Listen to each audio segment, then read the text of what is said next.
The broadcast is now starting. All attendees are in listen-only mode.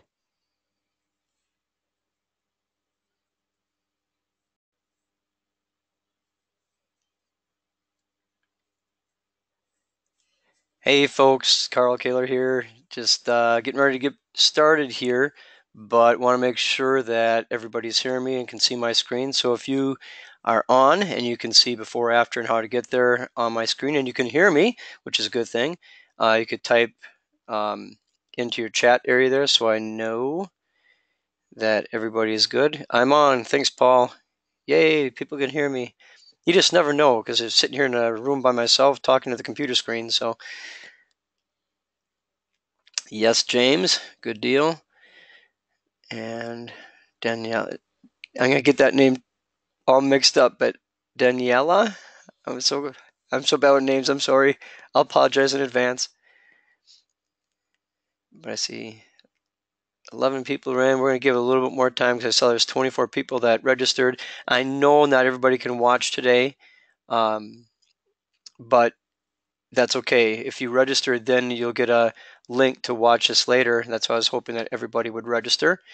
Because this is going to take we're going to try to get done with this in an hour today, and hopefully we can, because I have a I have to bring my daughter to a doctor's appointment that's over 2 hours away for this afternoon, so we got to wind up one way or another. But this is going to take a big chunk of time off our Texas school time allotted to us and allow us to be more hands-on instead of going over the verbal things here. So we're going to wait like 30 more seconds and we are going to get started, because like I said, if people miss a little bit of this, that's okay. You can watch a recording. And let's see here if there's any questions. If you have questions along the way, I'll try to get to them. But we're going to go through about 4 hours of information in about an hour. And I can always answer questions via the Facebook group, or if you want to email me or give me a call, that works too. But a lot of this should just be pretty self-explanatory as we go through it. And if you watch it a few times, it will hopefully sink in.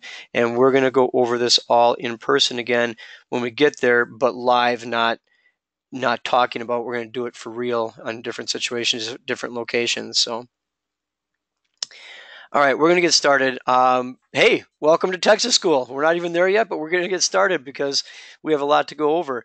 I just want to say thank you, first of all, because I always forget when we get there, to White House Custom Color Lab.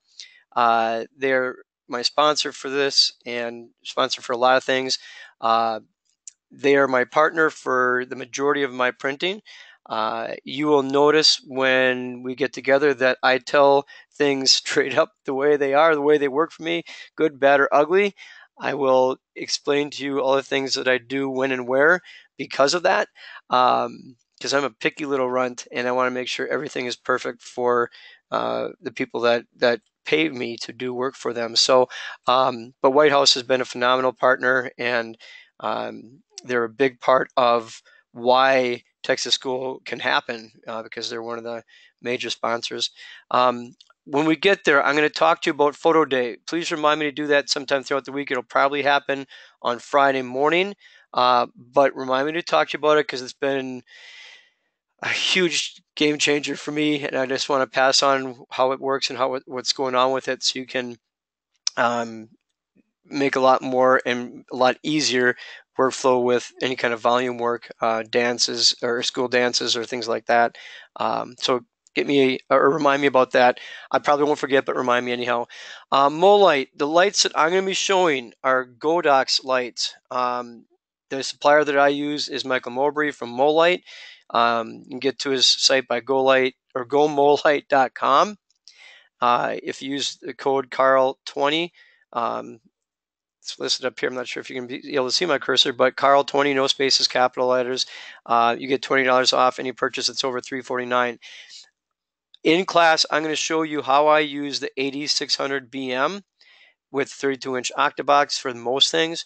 And then I have two 8200s with barn door attachments for accent lights and things like that. My next purchase is going to be the 400 Pro. What an awesome toy, piece of equipment, whatever you want to call it. But that's the next direction I'm going to go to. Wonderful pieces of equipment. You're going to see how seamless they work. The cost versus what you get for it is insane. Uh, it's a it's a really good thing, and like I said, it's changed my life. So you're not only going to get to see the natural light version of me, you're also going to get I hate calling it off camera flash because it should always be that way. Um, so we call it flash assist outside and on location. So you're going to get that as well. And I'm going to show you how we blend things or how we make things look more flashy or less flashy as we go throughout the week. But let's keep going. People always ask where I'm from, so I'm going to show you. I am from, and hopefully you can see my cursor. Can anybody can just answer? Can you see my cursor on or the mouse on the screen? Yes or no? Somebody. Let's see. They're coming in. Yes, good. All right. So everyone always says Michigan. Cool. I know some people down by Detroit. That's neat. No, I live over here. I'm in the Upper Peninsula, of Michigan, straight up 110 miles straight north of Green Bay, Wisconsin. It takes about 8 hours to get to Detroit. A little over, I guess, but about 8 hours to get to see my boy over in Ann Arbor at University of Michigan down here.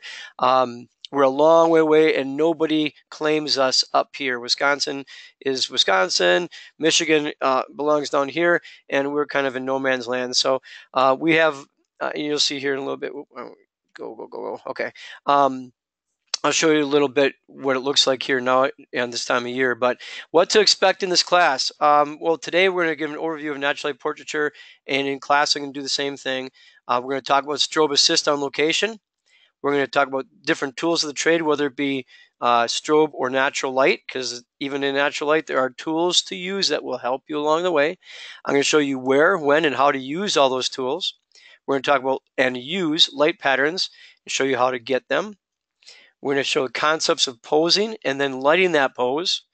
We're going to discuss psychology and philosophy. This is a lot of stuff to take in, guys. We got a lot of things to do in a week, but psychology and philosophy of how this all works and why the human brain sees things the way it does, and how we can work to create a flat piece of paper, a photograph, to make people like it more than others. So it's kind of fun. We're going to learn how to mess with people's minds. I'm going to give you narrative examples and show you from walking into a scene what and how to use the light that's there, and then carry it right through to lab ready. So we're going to go through workflow as well. And with that, I also promise that I'm going to show you the beauty of black and white and how to achieve the best possible black and white images. And we can do that through Nik or DxO or whichever you want, whichever you use, or through work with Lightroom or Capture One, whatever kind of raw conversion that you're using. I can help you out with that. We're also going to talk business, concepts, and sales. We are always selling.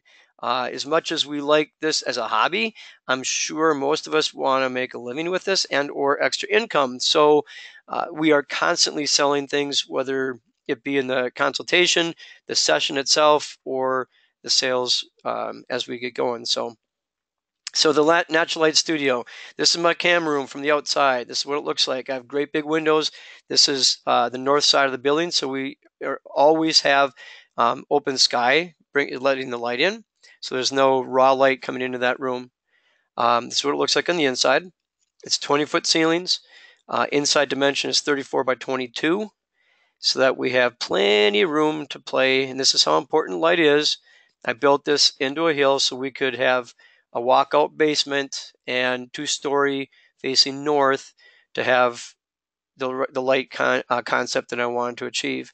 That's where I put our backgrounds, either on the east side of the wall, like in this case, or the west side, and we photograph back and forth depending on the person's face and their facial features or other little different things that we got to look at. We are going to look at facial analysis too. I'll talk to you about that. That's part of the psychology of things. But we're going to discuss that in class when we can show examples a lot easier. So just an overview of what it's like here. This is what it is like in most winters. Yes, we get snow here. And yes, that is an in-ground trampoline. I'll discuss that more later. You guys can remind me. We don't have time today. but I use it for photographs. This is what it looks like this year. We have a lot of snow. This is on my roof, or was on my roof until I started shoveling it off this last weekend. Um, yeah, there's 33 inches right there. This is on the south side. The north side had a lot more than this. Yeah, this is my cousin and I getting snow off my brother's place. Um, it's a bad winter here. This is why we don't do a lot of photography this time of year, because everyone is just kind of buried and no one wants to get out and around. So uh, this is why I got into the speaking circuit, or one of the reasons, I guess, because this time of year I can go off and share. And during when we hit Texas school, I'm sure we're still going to have a lot of snow on the ground here. Doesn't pay to be here doing anything anyway, so I might as well go out and share what I do and hopefully increase the knowledge of everybody. This is an overview, or an overhead view, of the two different kinds of studios. And I want you to look at this and study this, because on the left side with strobes, we have a main light. Main lights will always, the job is to create shape and form. Main light's job is to create shape and form. Then you have fill here. Fill's job is to open up shadows, or to get the shadow areas to an area that's printable in conjunction, or in competition with what the main is doing. So in other words, it is your ratio. It is your 1 to 3 or 1 to 5 or 1 to 1, whatever kind of ratio you want, but allowing us to be printable as your opinion as an artist, as the maker, to create drama or whatever effect you want to do. But that's what fill is for. It's not going to change the direction. It's just open up those shadow areas. Then we have an accent light. And this is going to skim across the surface over here. We're going to talk about that more. But accent lights are to help separate and help give shape or dimension on the shadow side, and sometimes, a lot of times, even on the highlight side. Now, in the strobe studio, a lot of times we're going to have a background light illuminating your background, and a lot of times you'll have another light, a hair light, coming down to give more, again, almost like it's the same as an accent light, but it's accenting the top of the head, the shoulders, and so on and so forth, to give a separation from the background. In the window light studio, like in my studio, the window is actually the main light, and we're going to discuss this in a little bit more detail on the next slide. But that's our main light. The reflector, now it changes from where it would be in the strobes over onto the other side, facing back towards the window, but it's going to open up the shadow areas. And the accent, it's a reflector, not a light. It's going to do exactly the same thing as it did in the strobe studio. It's going to help us give separation. Now, in a window light studio, I don't have background lights. I do have hair light, because that's the height of my window. That's allowing more light to come down and give separation above the person, shoulders, head, and so on. But the background, I don't have a light on it. I adjust that by the distance from the end of the window to the background itself, and then I choose backgrounds wisely, you'll see in slides later, to allow us to create that separation that we're not seeing because of the lack of a background light. So you'll see how all that works in a little bit. This is something that we all need to understand, because this is the whole concept of how portrait light works, or light works for a portrait. And we'll use our camera room windows for an example, but we have a long length of windows here. And let's just say, because they're facing north, this light that's coming in from that window is always the same, no matter where you stand in here, as long as you're the same distance away from this wall. So for example, if I stood right here, I'm not a great artist, we'll just use a circle and call that a person. But we'll just say at 400 ISO, at 30th of a second, it was f8. If we walked over here, it's going to be exactly the same. F8, same settings. If I walked over here, it's going to be the same thing. F8, same settings. Because the distance here is the same as it is here, and so on and so forth. You will always, as long as you stay the same distance away from that window, it'll be the same settings. Okay, we're all on the same page there. The thing is, however, the settings, that F8, the light that's coming in right here and hitting the person's face actually hides that light. So on this side of the face, we can't see f8 because the whole head blocks it. But as we start getting farther and farther over here, the light that's coming in does see over to the other side of that face. Problem is, look how much farther it has to travel. So the distance that this travels from here to here, by the time it sees this side and traveled that far, it might only be f5.6 or f4 by the time it gets there. But there's a gradual transition from the f8 all the way to the shadow side to whatever it happens to be. And we can adjust that with other things too, which we'll get into later. Now, if we had a very small window, it all changes because the fall off is a lot faster. We don't have this length way over here to carry over to the other side. So what happens essentially is that the light that's coming in this window, even though it's still f8 right here, but when we look at here, the window might only carry to the nose of the person, and then it falls off very quickly. So you'll have harsher shadows, and you'll have a much more dramatic ratio of light and a change, deeper shadow. So smaller light source, going to fall off faster, going to be harder shadows. This works the same with whether it's window light with reflectors or strobes. Your modifiers are exactly the same as these windows. So if you had a beauty dish, just maybe a 24-inch beauty dish or 22-inch beauty dish compared to a 4x6 softbox, you're going to get the same kind of results. Harder shadows, faster fall off, and the distance that it travels from edge to edge isn't going to reach around that person's face. We call that, a lot of times people call that wraparound lighting, but I hate that term because light does not wrap around anything. It travels in a straight line, more or less, and it's just less intense when it gets there is all. All right. Why do I like natural light? Number one is biology, because I want the eyes to look powerful. And by having natural light, the pupil, just like our lenses, contracts, gets smaller. It allows us to see more of the iris, the colorful part, the powerful part.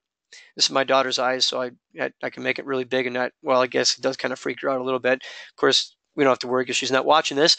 But this is the biology of it. And people will say, wow, your eyes look so powerful. How?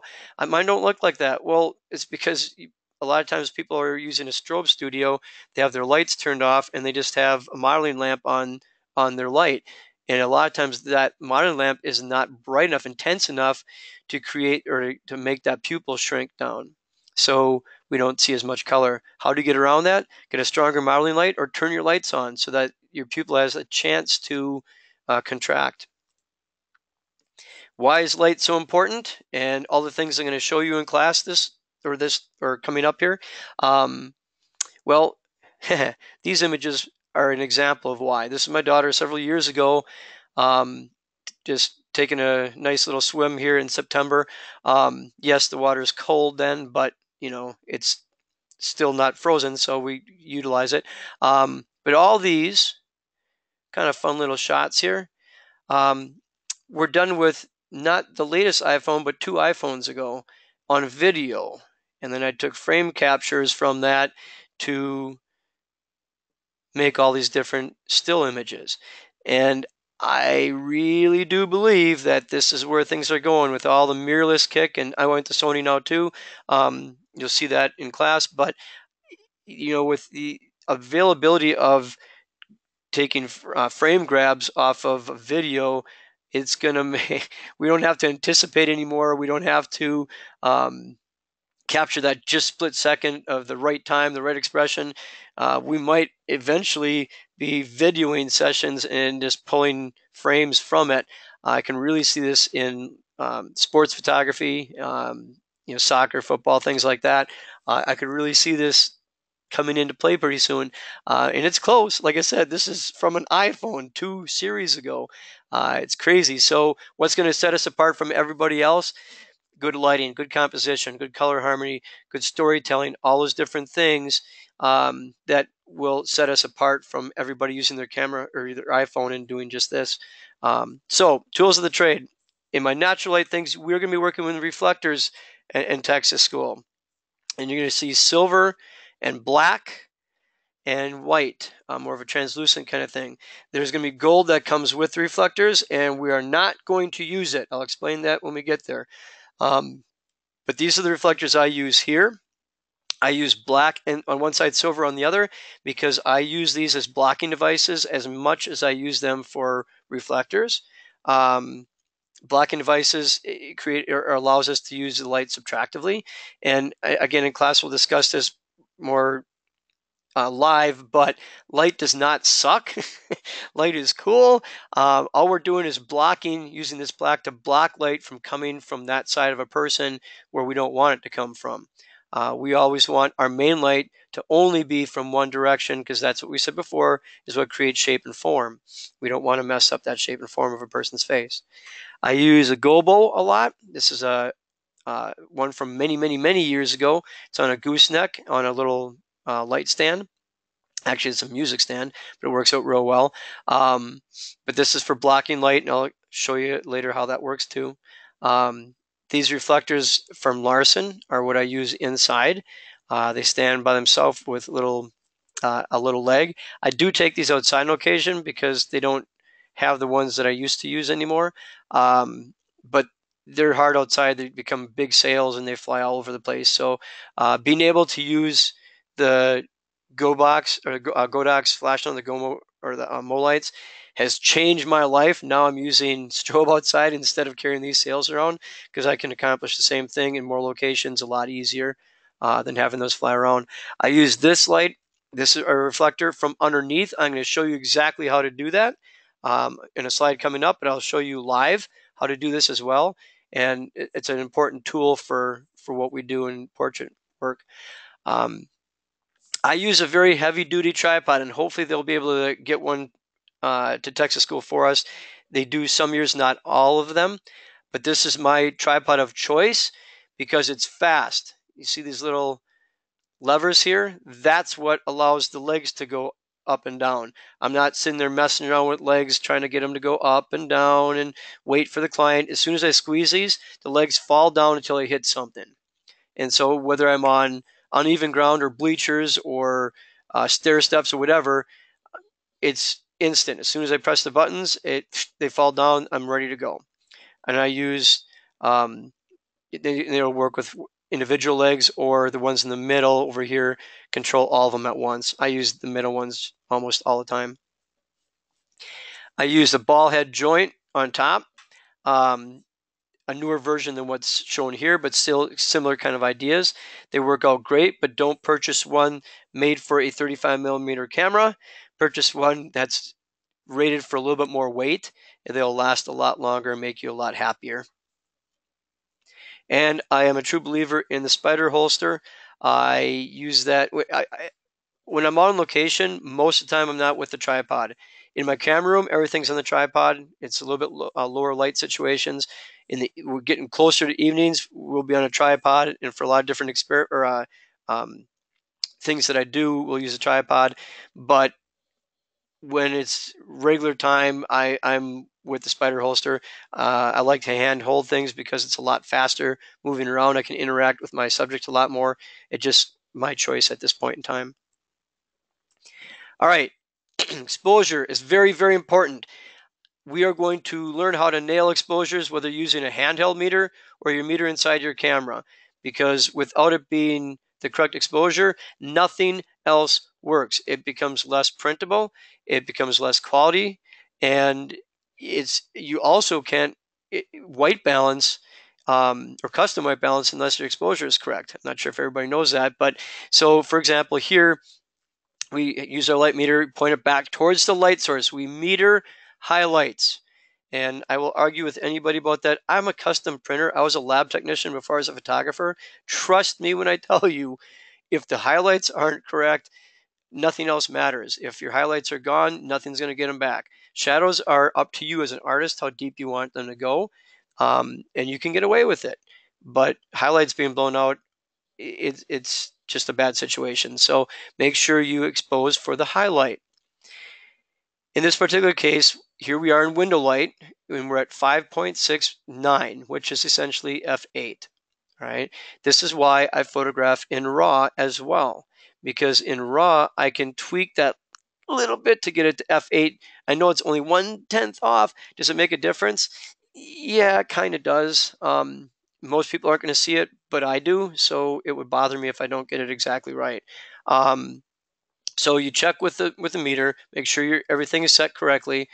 Um, this is something that you should know, learn, memorize, and please understand it that there's always equivalent exposures for every situation that you're in.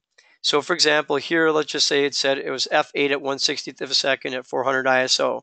That means I know in my mind that I could be at f5.6 at 1/25th or f4 at 2/50th or so on and so forth. So if I wanted to shoot more wide open, I know I need 2,000th of a second to give us f1.4. Or if I say, well, I'm really doing a family here, I would like to be at like 11 or f16. That means I need a 30th of a second or correspondingly a 15th of a second at f16. But these are all correct for that particular situation on that location at that time.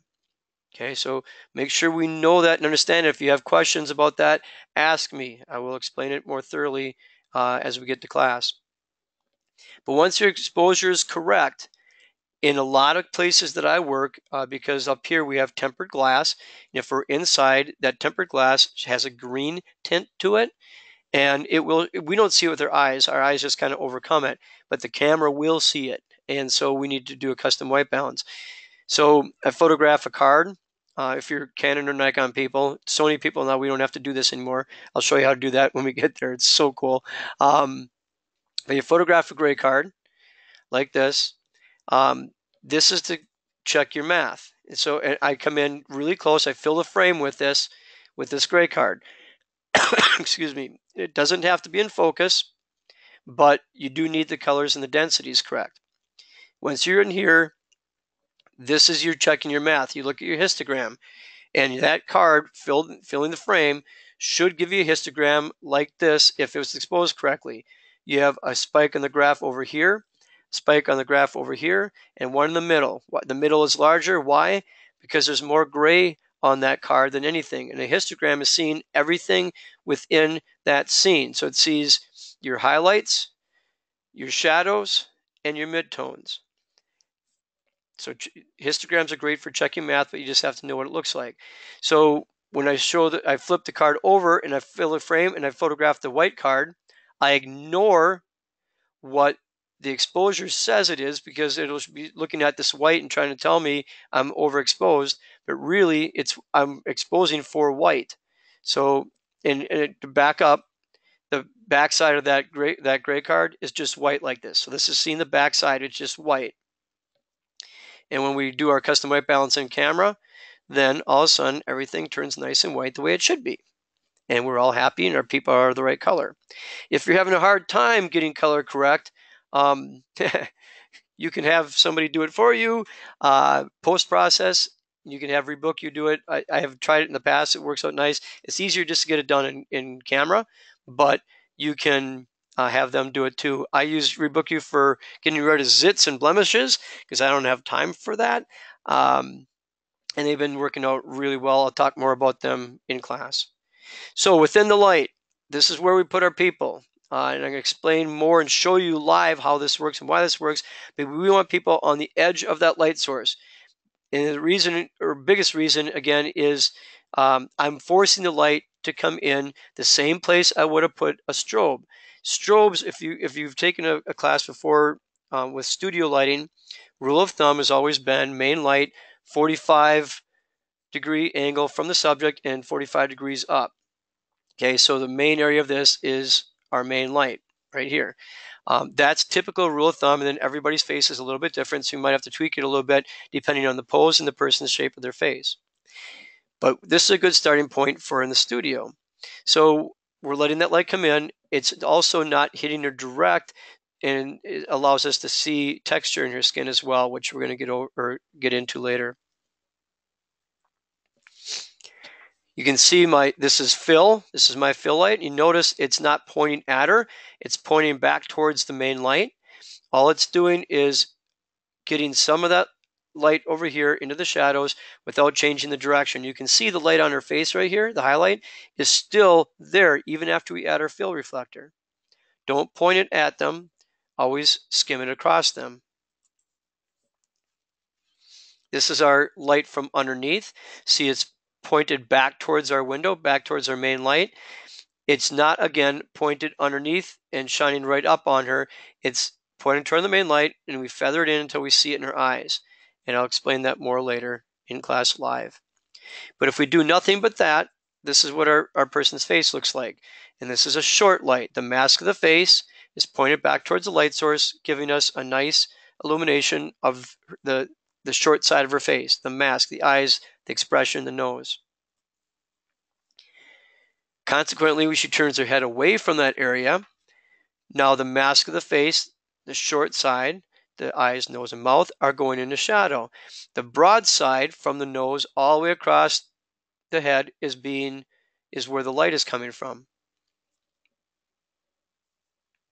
So seeing more of a pullback view, we're seeing our fill reflector right here, our underneath reflector right here pointing back towards the window. Now we added an accent light, and again it's skimming across her. It's not pointed at her. It's pointed so that if this is a beam of light, it's just going to skim across her cheek. And when we do that, you'll see just a little bit of separation through here, and with her head turned back the other way, you'll see it across her cheek too. So now we faced her into the light, which is normally something I don't do with young ladies, because then this becomes more important than this. And I want people looking at the face, not this. But sometimes the face and the person's body language and features warrant us turning into a light source. Well, when we do that, then we're going to bring in the different tools, the gobo. This is going to block the light from hitting this area, still allow the light to come in on her face where we want it, and you can see the difference without the gobo on the left and with the gobo on the right. We're custom printing in camera before we press the button. Very important. We're going to harp on this over and over again throughout the week. Let's get it right in camera and not deal with it in the computer. So that's what it looks like when it's said and done. And then we can turn our face back and forth depending on what we want to achieve. We can also accomplish Rembrandt lighting. See the triangle of light forming right here? How do we do it? Instead of being parallel with the window like we did just now with short light and broad light, I'm moving the camera farther into the camera room, away from the windows, creating a triangle from the camera to the subject and the light source. That triangle, if you create that triangle in relationship to you, the light, and the subject, you will get the Rembrandt light here. See the nice triangle here? If you want to do a split light in a window light situation, you are going to work in the same area as Rembrandt light. You just turn the face back towards you, and then you have a split light.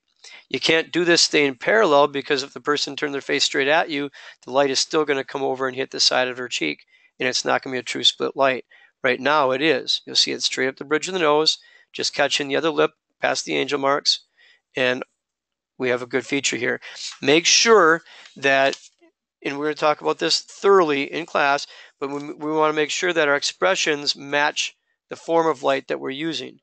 When the mask of the face starts going into shadow, your expression is going to become more somber, more thought-provoking, more game face, like in a split light situation. So a lot of athletes we use split light for because they have their game face on. But we want to make sure that our story stays harmonious throughout. Excuse me, still not completely healed or over this cold flu thing that was going on. Sorry about that, folks. All right, profile light. We're going to learn this in class, but this is a good way of showing it before we get there so you can start thinking about it. This is what most people do, especially with weddings. They get that bride and they look out the window and ponder their future or whatever, and they make sure their exposure is correct, and they set the camera exactly what they said their exposure said or meter said, and it comes back, it's still blown out. And the reason is just physics. And you can see in here, if we put a person there, this is what you get. The light is coming straight in here. It's hitting this directly and bouncing straight back. And if she was, you can see even in her shirt, there's no detail in that white shirt whatsoever. But this isn't how we do profile lighting. Profile lighting should come from the back, come from this side. So I put her here. The camera actually is way over here, by the way. So we're looking this direction from left to right in this image.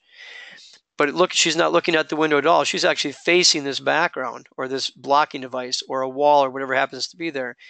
And when you do this, now you can see still have detail in her shirt, and we have good highlight and shadow detail, and there's no blowout, no problems with their skin. We see texture everywhere. If we do it correctly, we don't need to do anything. These are all straight out of camera. I just made them black and white so we don't have any distractions. But you can see that the light form is already there. We did it in camera and we recorded it. Then there's times when I'll face right back towards the light. And this is kind of the thing that think about looking at a rapids in a river.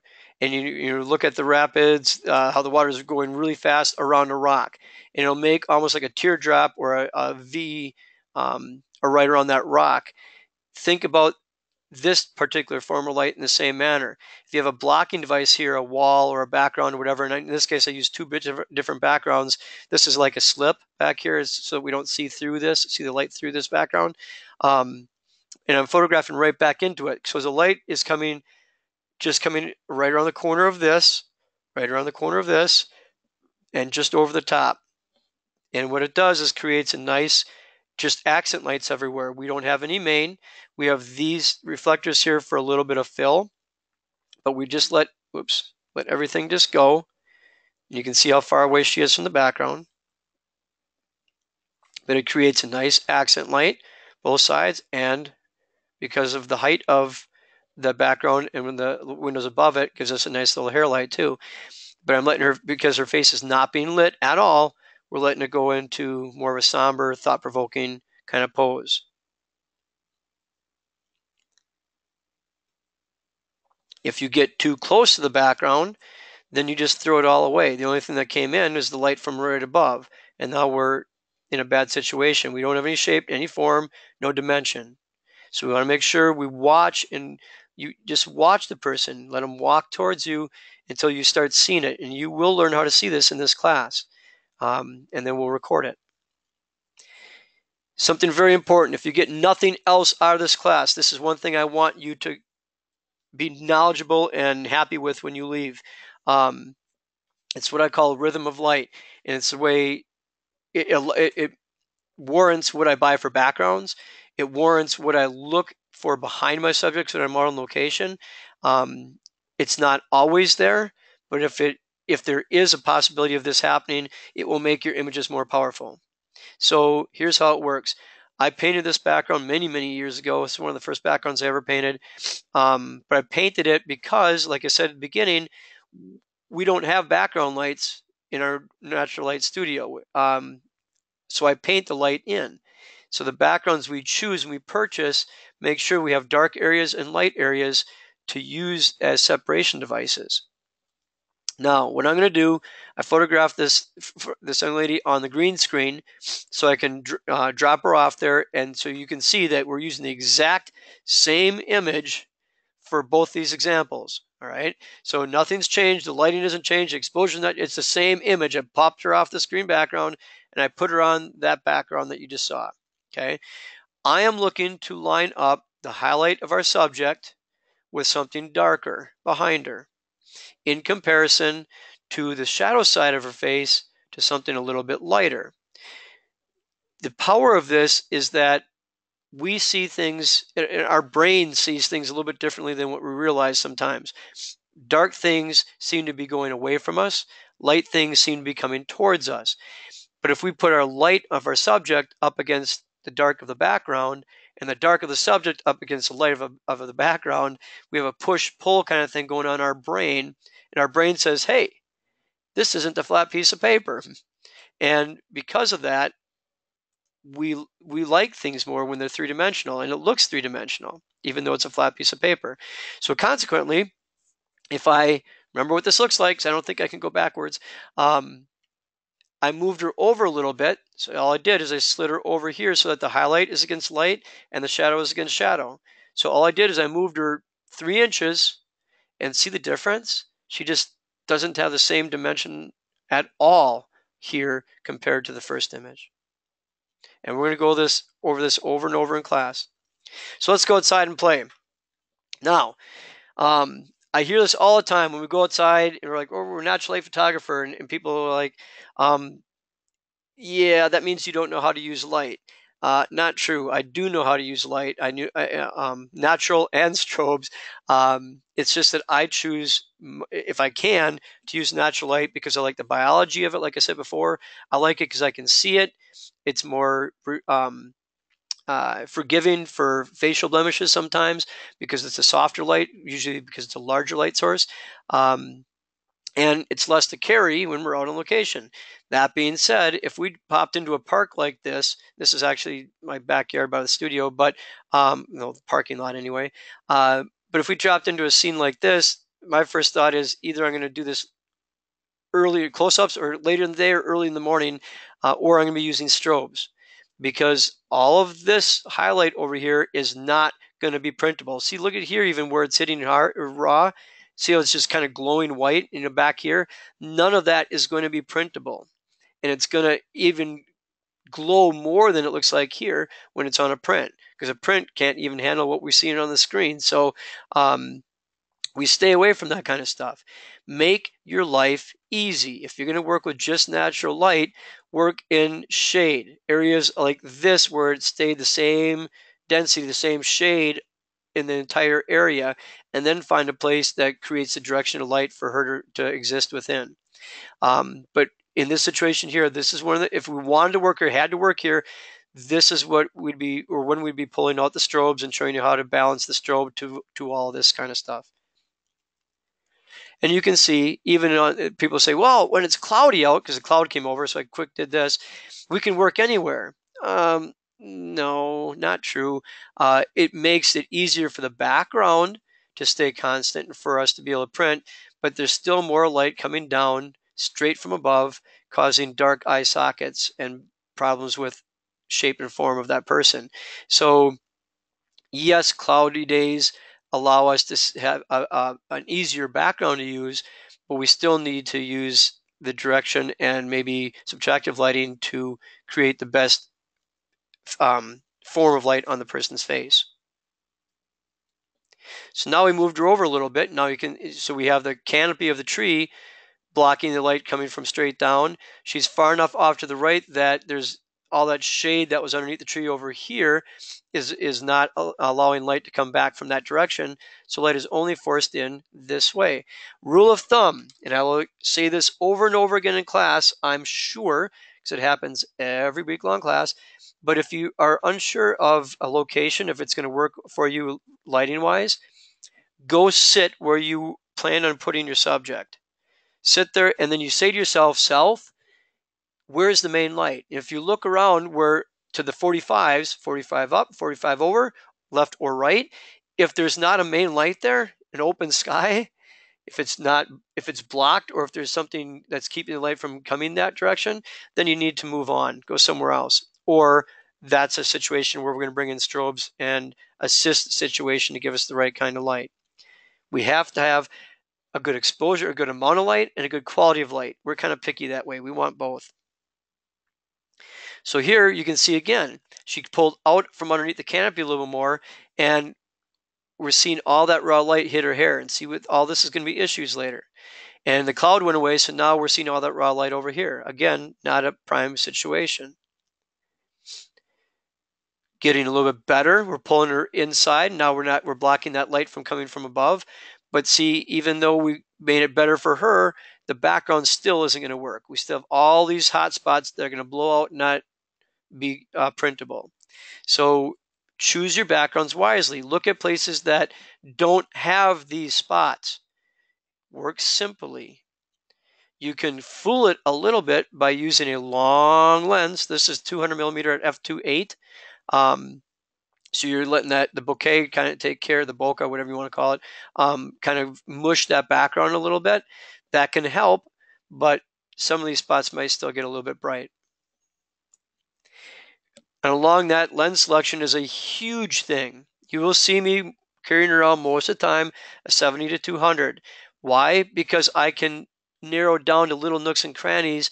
Even though we have bad light situations, I can find little backgrounds by the angle of view of that focal lens. So here we have a 50 millimeter lens. You can see we see all this stuff over here. This is, by the way, that same tank that you saw in the winter or the snow pictures.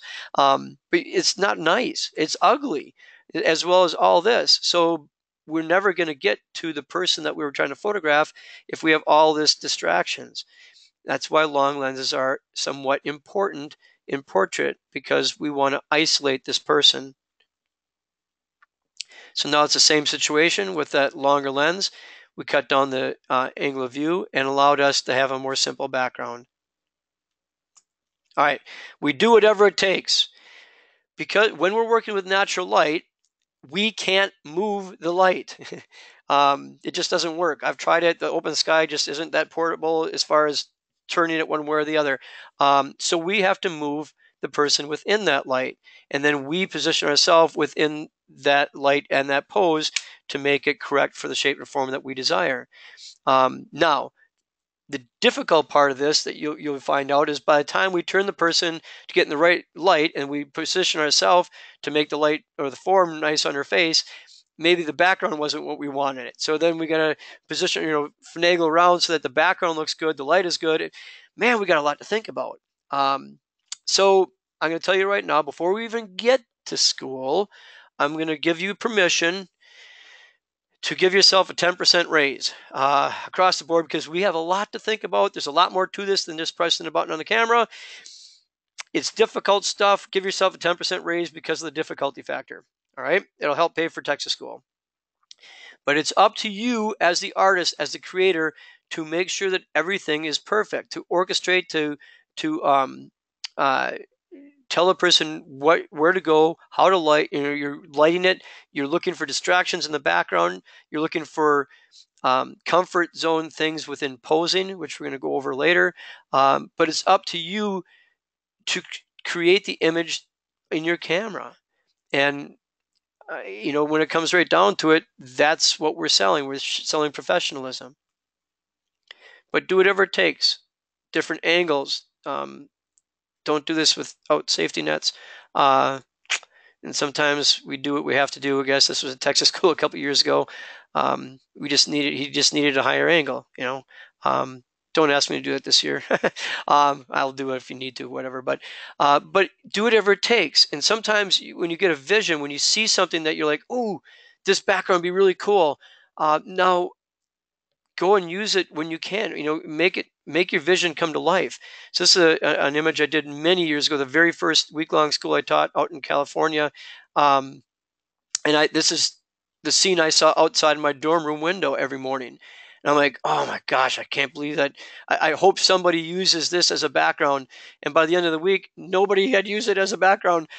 So I just had to. I said, well, sometimes what's really powerful is right in front of us and we walk right by it. We just have to visualize and understand how we can use those different areas and backgrounds and potential backgrounds. And maybe time of day is going to make it better. But find a way of using those things. And we're going to come up with a whole bunch of technical thought process that are going to allow us to use different locations more than what we have in the past. Why is this important? Well, because it's not just about doing this as a hobby. Like I said, we're doing this to sell. And when it comes to our client work, we want to be able to make sure that what they're looking for is what we're going to give them. So, for example, this is a prime example. I walked in this person's home for a consult for a family portrait. They had just had it redecorated, and I could see it's all in very fall colorish kind of feel to it. This was a big painting back over here, and kind of a highlight point to their living room.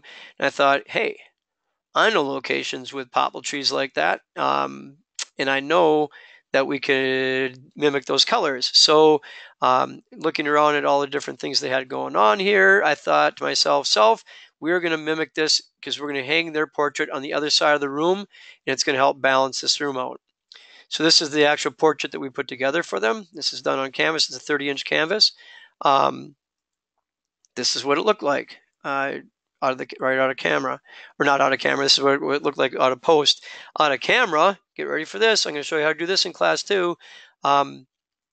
We have great fall colors here, but it doesn't last long. It starts snowing and blowing hard, and people are busy in the fall. So typically, when the colors change nice, it only means that we have like 2 or 3 days to get everybody that wants fall colors in, and there's no way we're going to get through them all. So this was actually done in June, and then I painted this all back in, and I'll show you how to do it. This dog that's in here could paint this back. I'm sure you can too, and it's a fun thing. Um, we use Nick to do that, and it's really simple. So stay tuned for that. An assignment I'm going to give you before you get there. Try this. Try this a few times, and we're going to probably do this in class as well. But think about what we're doing as like a painter. Don't think of this as photography right now. Think of this as painting, because it's going to change how you do things, and it's going to change your quality level and your compositions and a lot of things. So here's what I want you to do. Put your camera on a tripod and go and search for cool backgrounds, things that have depth, dimension, graphical lines that might help direct a viewer to your subject. And think to yourself, we have a cool background. Is there good light here? If there's good light and good background, now we can use it. It's pretty cool. Pretty cool. Now we can let a subject exist within that space, and I just record them. If the background is really cool, but the light is terrible, I can still use it. That's when I'm going to bring the strobes to assist to give us good light, because my philosophy is that we need a good background with composition and depth and design. We need a good light quality for a subject. When we have those two things together, then a subject can just exist within that space, and we can record it. That's how this works. So we're going to find backgrounds, and what I want you to do on your tripod, take a picture of that background. All right?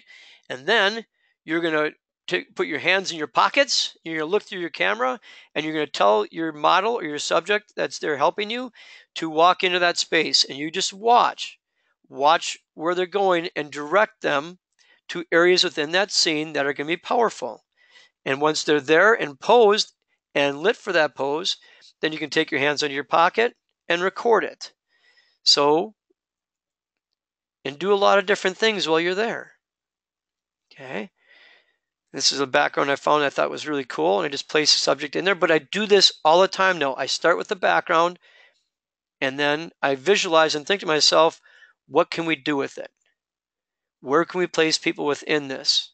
And sometimes it's an entire scene, sometimes it's close-ups. But you make the call as the artist how to use that scene. And sometimes you're going to get a scene like this. I thought, oh, this could be really cool. And then you get a subject there and you're like, yeah, I just don't like anything. But wow, that floor looked really cool with the close-up. So there's always an original thought that you have and a background that you think might look really cool. And be careful, though, that we don't create tunnel vision, so that we can see outside that original vision and maybe have something else happen that's maybe better than what we had in mind in the first place. So don't be afraid to look from behind or walk around your subject a little bit while you're there and go, hey, you know what? That was my original idea. That's cool. But maybe this would be a better idea. So always keep that in mind. These are practical situations. So I'm going to show you some ideas that we did. We have this great big balcony area here. I photographed this later in the day just to show you the scene. But earlier in the day when we were here, we had open sky from the left over here, illuminating. It still is. And you can see, and people always ask me, how do you learn how to use natural light? Well, I live in the woods. It's really easy to see natural light. And you can see it on these pillars. You can see where the light's coming from. We have highlight, transitions in the shadow. The farther it gets over here, see how much faster it falls off? Because we're getting closer and closer to this edge of the window. We don't have the room for it to see the other side anymore. You start seeing way over here. Look how less of a fall off it is. Okay, because the light is seen over that side. I know if I put a person in here, it's going to give us the same shape and form that it did on these pillars. In my case, I look at trees and I can see the shape of that tree trunk. And if I know the light is right there, I should also be able to see all the texture in the bark as well. And then I know that I can put a subject right in that space, and I still will have very good light. And then I start looking for the background that I'm going to use. So here you can see this is that open sky from that balcony. We placed their subject over here. My camera's over here, looking back this way. And as I looked at it, I thought, okay, this is cool, but I was really distracted by the reflections in the glass. It's just too bright and draws their attention away from that person. And I sat there and messed with it, and I changed my position. Then it screwed up the lighting, and then I thought to myself, you dummy, just move the door. The door moves. So moving the glass changed the reflection and caused less distraction, and you can still accomplish what we had in mind in the first place. So there's a lot of different things you can do within that light source. Shooting from east to west or west to east, photographing right into it. This is just like what we did before with that background with the slit behind it, photographing right towards the window. You can see I'm using that column itself, and I'll show you in the next couple of slides where this is coming from. But he was a little bit farther to this side of that column, so there's a little bit more light coming over here than there is over here. So here's that column. I was looking straight out. Here's our light source. It's going to skim around here. And I placed my subject right within that space, and I recorded it. It's very simple. This image is the one that's straight out of camera. This is where I took it to make it a little bit more grungy and a little bit more rougher in post. And I'll show you how to do all this too in class. But visualize, get an idea of places. Once you have good light, and I know there's good light here, I could see it on the column on these people that are in here. You can see the fall off of it right through here. I know that anybody can sit with anywhere within this part of the scene. I can use any of these locations as backgrounds and still have good quality of light there. And so we did. And look at here. Our light and the subject against dark. Dark and the subject up against a lighter area behind. And we can use it in a lot of different ways. Now it's up to you to create compositions. And think ahead. I sell a lot of long, narrow images, and I love long, narrow images.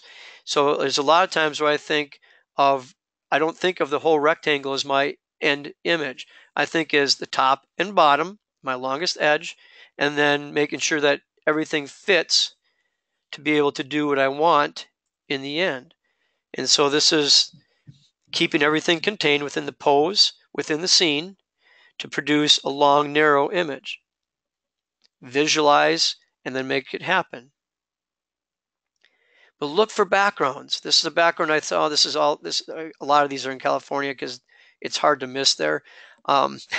There's so many cool places to play. But I saw this stairwell and I thought, hey, this would be a cool place to play. So we did. We have nice triangle composition here. We're using our light areas to help create the triangle. Here's our light on the subject against something darker in comparison on the other side of their face. So we have rhythm, we have design elements. Here's our windows. So again, like I said, we need to have good light. Where's the light going to come from? Well, open sky or bouncing off these buildings on the other side of the street, coming through these areas here. So I thought, okay, I know there's going to be places we can work in here, and you can see them down the hallway. Here's areas where the lights are coming in.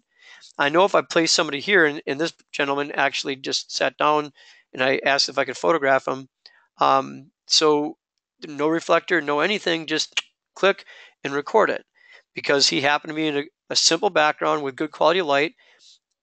Just because we're outside doesn't mean we have to show full length. We can do close-up things outside on location too. So I saw these lamps and I looked at this. I know there's good light here. I thought these are cool design elements. Let's use that. So I looked again back at my light source. I know we have good light coming in. Here's my background. I photographed my background. And then I had my subject enter the space and I recorded it. It's that simple. Same thing happens in my camera room. I built this balcony with pillars so I could use the pillars. Why is it 22 or 20 feet tall? So that the light from my window carries over here to these pillars. You can see all the way up still works. So I can have people standing on this side of the room and still have the light hit them in the right place. If the windows were only this tall, the light fall off would have been here. And people standing over here would not have good quality light on their face. And I didn't want them to have to sit down the whole time. So that's why we had the height, so that it carries across the 22 feet across the room. So we have our background. Now we let our subjects exist within it. And we just record it. And we change them and make compositional studies. Help create depth. Use people to help create depth and dimension. And the same thing goes through with high school seniors. This is a prom dress that we did several years ago. And yes, post-process, we stretched this image to make it taller, just give it a little more power and something a little bit different.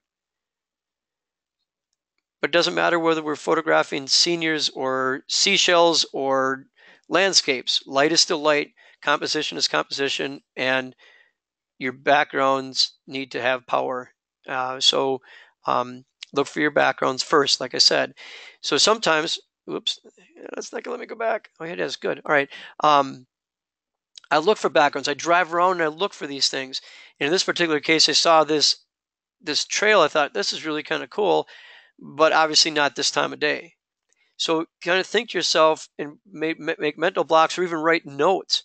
Because I saw this dress in her wardrobe and I thought, hey, that's the same kind of patterns that are on these popple trees here. And at the right time of day, this is the same exact area. Just go when the light is right. Very similarly, I saw this four-wheeler trailer and I thought, oh, is that cool? Again, not right now. It's too bright, not dimensional enough, but back later and we can accomplish some very nice things. I used to go to a lot of fun, decrepit areas, and then they started tearing them down on me. How dare they?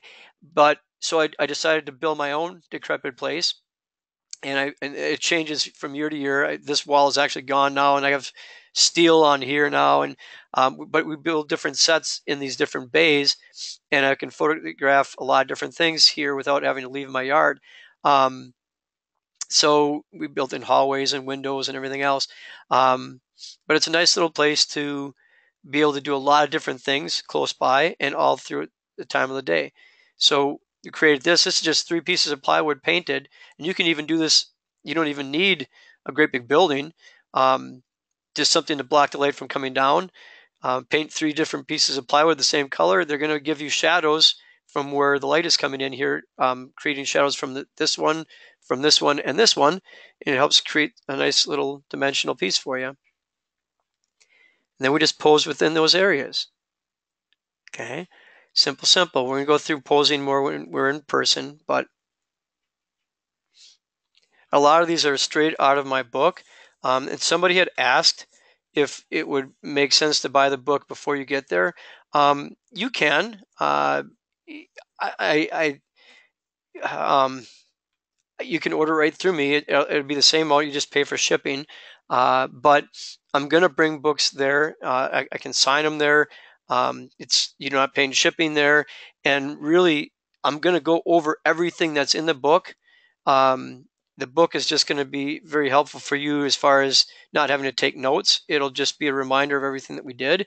And then a little bit more probably, because you never know what we don't miss, I guess, while we're working at 1,000 miles an hour.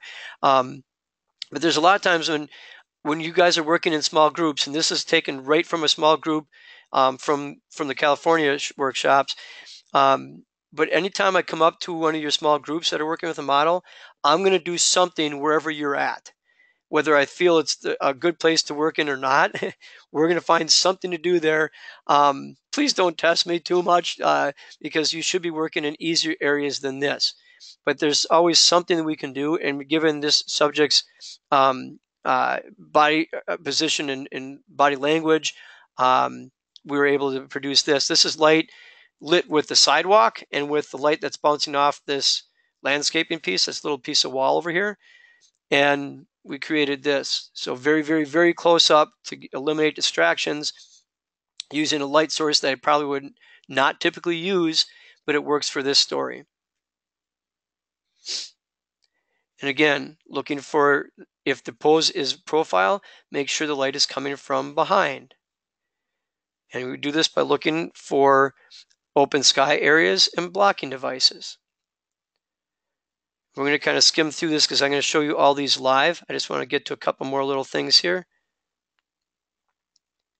because I know we're kind of out of time almost, but that's okay. But we use these little areas, little nooks and crannies. That's why I use long lens, so we can find little areas to use as backgrounds. Still good light, simple background, no distraction. Letter exists within it. We record it. This is Bill, our board, billboard. Use it for kids to practice pitching, and tennis balls get bounced off it. And sadly, Bill is not with us anymore. He kind of rotted away, but it made a cool background too for a little bit more edgy stuff. So letting light come in from behind it and giving us some interesting lighting scenarios.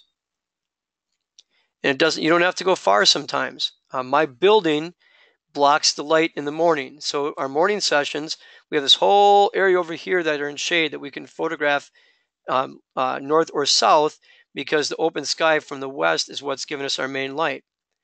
And you can see here, she's just sitting on those rocks, and the house is blocking the light from coming from this side. That's our subtractive light source. That open sky is what's illuminated her from this side, and we're just allowing her to exist within that space. But look for those windows. Here's a nice little window right here. Okay, I know that if I place a subject right over in this area, that light's going to come through here and cause or be a nice quality of light on that person's face. From a little bit farther away, you can see that window again. And in the evening, we created this image of this family, of course, later in the fall. This one is actual colors. This one I didn't paint in. But I knew the light was going to be right there because those windows were right there for us. We won't talk about this right now. We'll get into that more later. But find your backgrounds. And the coolest thing about this is when you have a good background and the light is nice there. Again, I know that in the evening, the light is going to get blocked by this wall right here. And when I did this, the image that you're going to see next, this log cabin was still original brown color. So it really didn't allow light to get bounced back here at all. All the light was coming from open sky over here. And my kids were at an age where I could not photograph them to save my life. So I just put them in this scenario, gave them something to do, let them pump water and get all wet, and then we recorded it. Because I didn't have to mess around with lights. I knew the background was already okay. All I had to do is stand back, not let them see me with the camera, and record it. And sometimes when the seniors are there, I like to have them bring their friends, and I put them to work. And they laugh and giggle over this stuff, but it's important to stop the downlight.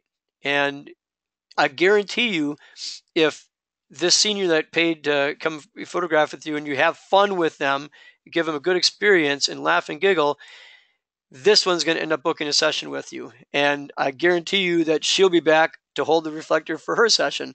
So it's a good marketing thing too. Like I said, we're always selling, not just our session or our images, but our sessions as well.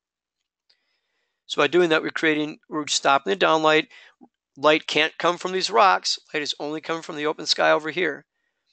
And we're just making it very simple, no award-winning images here, but simple, good light, good solid, saleable images. Look for steep hills because they create shadows later in the day or earlier in the day. So these are tailings from one of the mines up here, and it's steep, and it's a lot taller than you think. This goes way up. And then, so later in the afternoon, all the light is blocked from this side by the hill. The only light that can come in is from the open sky on the east side. And it produces a very, very nice light source for us with a cool background with rocks and cool features. So just look for these areas. Cool area, cool light, let the people exist within it, and photograph him. And watch people. This was photographed during a class. He's one of the students, but in our discussion, I looked at the group and I'm like, hey, you're standing in a perfect place. Here's why. I'll record it and then we're going to talk about it. Where the light was coming from, how it was reflecting off different buildings, creating natural accent lights.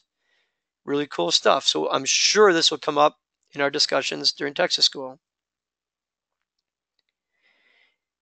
And we could go on and on with these different examples, but what I'm going to do now is come out of here and, whoops, come on, just end this because we have to get going, I know, but this is going to be repetitive.